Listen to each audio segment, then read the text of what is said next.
Shabbat Shalom. I'm Rabbi Robert Barr, and I am pleased that you're joining me and one another for this streaming Shabbat service. We live in difficult and often challenging times, and this is an opportunity for us to pause, to catch our breath, to think about where we've been and where we are going. For the days flow into one another without interruption. Time races on. The Sabbath is our means to divert time, a stepping off point, pausing with friends and loved ones to observe, then rejoice in the wonder-filled coincidence of living.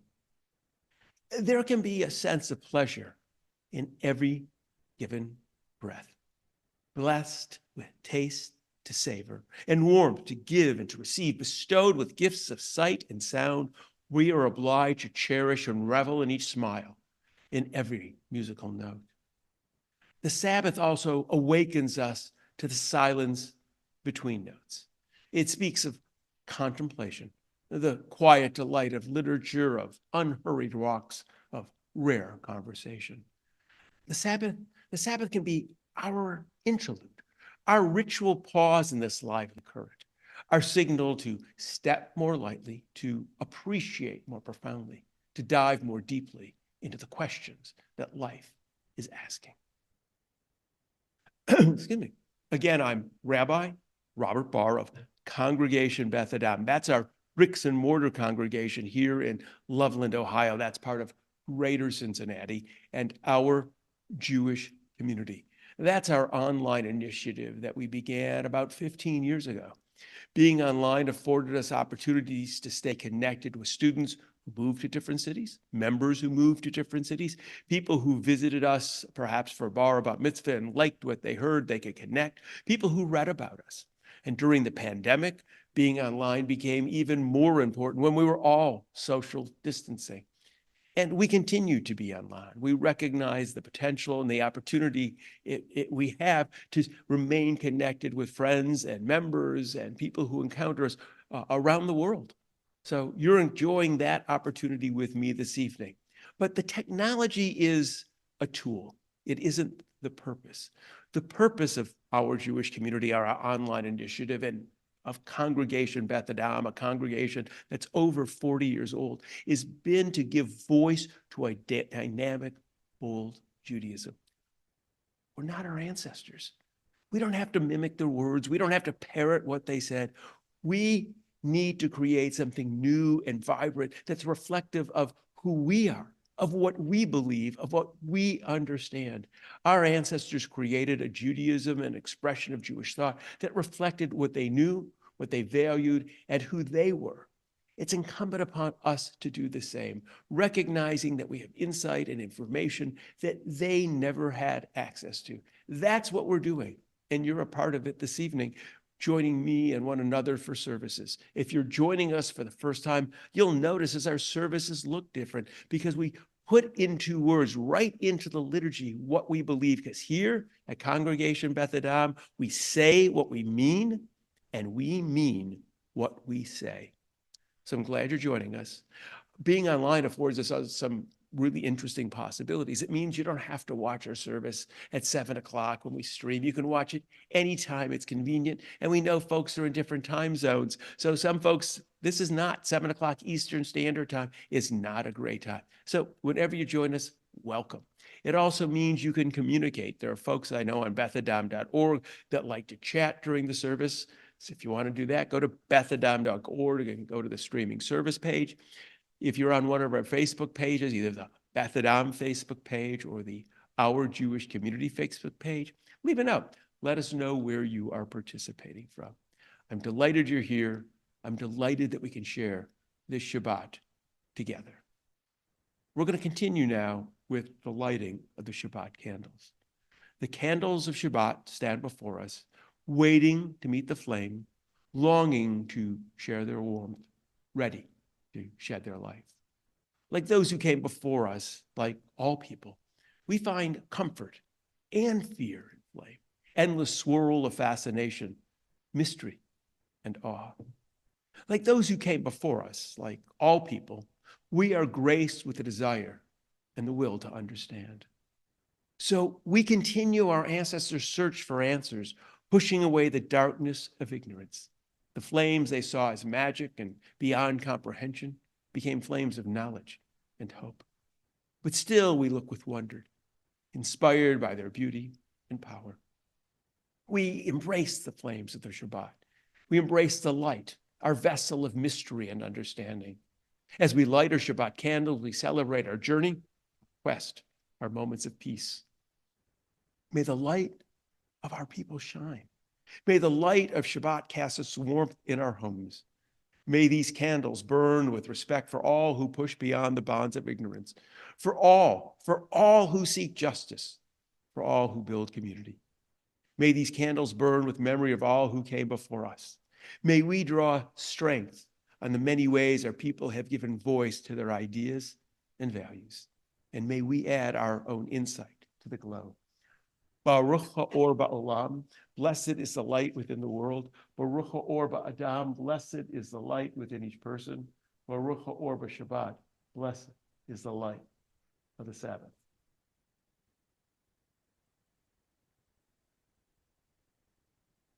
So, Passover is right around the corner. And I thought on this Shabbat, I'd read a Passover Midrash, a Passover legend, a Passover tale. But before I do, I want to remind you a little bit about Passover itself. Passover as a holiday is an amalgamation of different spring holidays that came together. When our ancestors were nomads and had sheep, they had a spring festival that involved the killing of a sheep. That was part of their ritual. And then when our ancestors became agrarian, became farmers, they had a festival where they threw away their sourdough.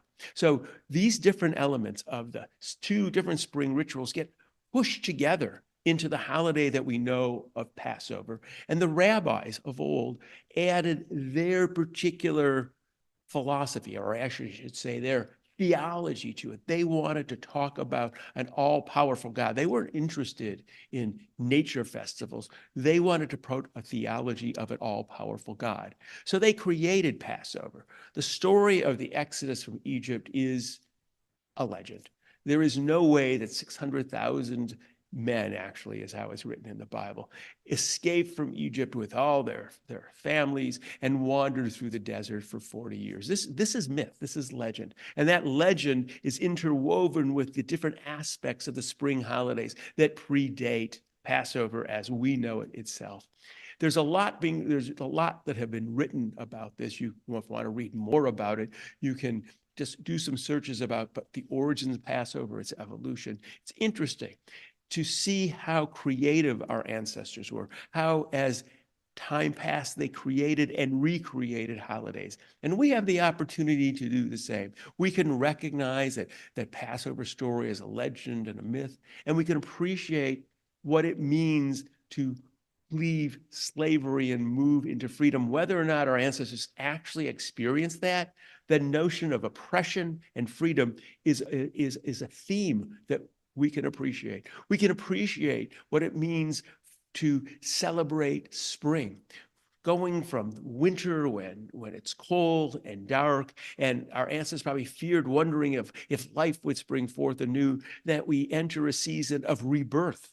And that's the parsley on the Seder plate itself, and the egg representing life itself. So Passover is an amalgamation and an evolution, and we can celebrate those changes and evolution, and we can add our own pieces to it because we're living in a different time.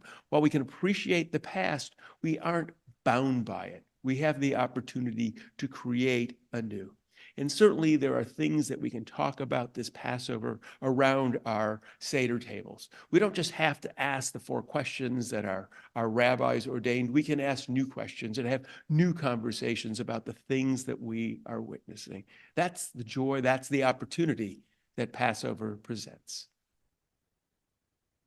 So I want to read a Midrash about Passover, a legend. Now, think about it this way. Passover story itself is a legend. So this is a legend upon a legend. It's adding another element, another facet, if you will, to that story. The first few days of freedom, great. The children of Israel could hardly stand it. Never before had they had so much fun. While they were slaves in Egypt, their lives had been full of bitterness and hardship. But now their days were easy. All they had to do was wander in the wilderness and look for a new home. At the beginning, everyone pitched in and helped. People took turns cooking, watching the children, and tending to the animals. Those first few months were easy on Moses. All he did was plot the course the children of Israel were to follow. But as months passed, some of the children of Israel became angry. They were mad at Moses because the journey was not so easy. One night at dinner, someone rose and yelled at Moses, "What are you doing to us? Why is this taking so long? What are we going to do when our food runs out?" And then somebody else jumped up and said, "In Egypt, we might have been slaves, but at least there was water to drink and food to eat. We are never going to get to our new home." Then a group of people began chanting, "Let's go back to Egypt. Let's go back to Egypt. Let's go back to Egypt." Moses could not believe what he was hearing. He could not understand how people who had once been slaves were now finally free, would so easily give up their freedom. In frustration, Moses rose and returned to his tent. He was terribly disappointed with those who wanted to return to slavery, and he was not sure what to do. Moses sat alone in his tent, and he hung his head in despair. He knew that if any of the children of Israel returned to Egypt, they would once again be slaves. They would never know freedom again. Moses had so hoped that everyone would learn to love freedom, even though at times it was hard. But he realized now that some had not. If Moses could not think of something quickly, many would return to Egypt, and that would be the end of the Jewish people. As he sat in his tent, Moses heard voices outside. The voices grew louder.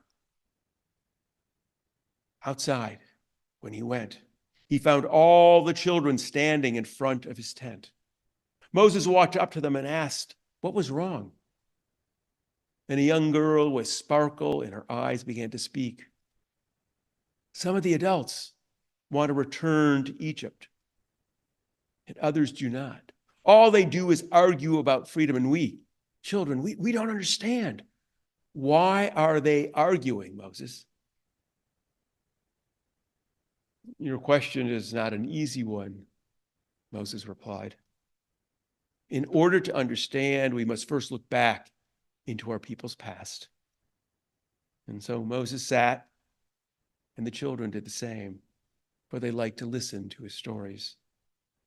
Before our people came to Egypt, Moses said, they were free. They did as they pleased. They raised their animals. They roamed the countryside. Though their lives were not always easy, they were in control of how they spent their days. Even after we came to Egypt, life wasn't bad because our ancestor Joseph had helped save Egypt from starvation. Our people were treated well. We lived lives of freedom and got along well with our neighbors. But in time, a new Pharaoh arose who did not know Joseph, and this king did not trust our people. When people do not trust one another, freedom is most threatened. This king took away all of our people's choices. He told them that they were slaves, that they can no longer live their lives as they choose. They would have to do everything he said. The people were no longer allowed to decide where to live. Pharaoh made them build little shacks and forced them to live in them. They could not decide what to eat. Pharaoh forced them to eat food that had spoiled. As slaves, our ancestors were not able to make decisions. They never could think about what tomorrow meant because Pharaoh Pharaoh made all the decisions. And when we left slavery, many of your parents were not ready for freedom. It wasn't their fault, for they were used to being told what to do. They did not know how to think for themselves, how to make their own decisions. And Moses said to the children, being free is not easy. Freedom means thinking for oneself and making one's own decision. Without practice, people forget how to do this. In time, those who are afraid will regain their confidence and they will want freedom. You children are a new generation. You are children of freedom. You must remember how important freedom is for all people. Do not forget that freedom means not only that others respect us, but also that we respect other people. It is only when we treat others with respect that freedom can flourish. Without freedom, people are like plants with no light. They're weak and have no desire to live. With freedom to choose and freedom to dream, people are strong and healthy and ready to face the challenges that life has to offer. Freedom may not always be easy. There will always be those who will try to destroy it, those who do not trust and will try to make others slaves. But you must always remember the experience of your ancestors and never allow slavery to exist again. On that day when all people know freedom, our world will be a joyous place. When Moses looked up, he saw the children's faces, and behind them were their parents, many of whom had said that they were ready to return to Egypt. Moses could tell from the looks on their faces that now they would not return, for now they were ready to face and embrace freedom. He knew that they would never return to Egypt, that they would never become slaves to any person or any idea. Moses knew that they would always make their own decisions and chart their own courses. Moses said to them, together, all of us will find a new land to live in, a place where we can be free to make our own decision, create our own lives. It won't be easy, but if we truly want it, we will not fail. After wandering in the desert for 40 years, they finally arrived at a land where they could live. But before they entered the new land, Moses spoke to the people one last time. I cannot go with you into the new land, he told them, but you are ready to enter it. Always protect freedom, for without it, we will again become slaves. Always teach this to your children and their children and every generation of people. We must always work for freedom, not only for our own people, but for all people. I hope that you have a wonderful Passover observance. They have a chance to gather with family and friends and gather around and share food and share stories and think about what it means to be free. Think about the gift that we have been given, freedom, and the opportunity to create and choose our own course. And around the table, think about the challenges that face us at this critical juncture in time. Share conversations, maybe conversations that at times may be difficult, but talking to one another is part of the Passover experience. It's not just asking the questions of the past, but it's asking questions of today as well. I hope you have a wonderful Passover. I hope it's meaningful and rich and textured. I hope it brings you joy and hope and helps you to explore the ideas that we've talked about this evening. Then we're going to continue the service with the sharing of wine. Life is a wondrous gift. The mind observes with awe and appreciation flows from the heart. Life's joyful bounties are unveiled. Such treasures abound in ordinary moments. A familiar face, the simplicity of a smile, tender kisses, the warmth and security of a hug, enchanting melodies, the grace of dance, the coolness of sculpted marble, a remarkable story. Complexity of atomic structure, thunder's reverberation, the shimmering of a rainbow, intoxicating rose petals. These moments become opportunities to affirm that which is good. As we lift the cup, a tribute to life's enchantments, may we find joy and contentment in our human endeavors. Bruchim chachayim ba'olam. Blessed is the life within the world. Bruchim chachayim ba'adam. Blessed is the life within us. And we say, l'chaim, to life. Our service is about to draw to a close, and I encourage you to go to bethadam.org, bethadam.org, our congregational website, and there you will find a calendar of upcoming events, whether it's an adult education on a Sunday morning, or a Zoom service, or a hybrid service on a Friday evening, or a midweek program. You'll find all about it there, and how to remain connected and how to get a Zoom link if you need it. I hope you join us for upcoming events this year. Our congregational year is beginning to draw to an end. We have a few more religious schools. So if you want to join us for adult education, I invite you to do that. We have services that will continue through all of June, hybrid services. They'll be back and forth, as well as some streaming like this. So go to bethadam.org.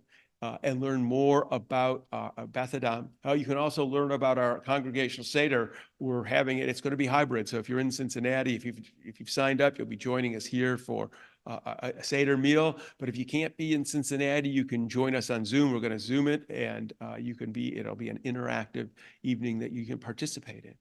So we're going to end our service with the words we end with each week. May we know blessings those who are near. May we know blessings those who are far. May the Sabbath bring its goodness to everyone soon, wherever they are. May we know blessings today, and may we know blessings the night.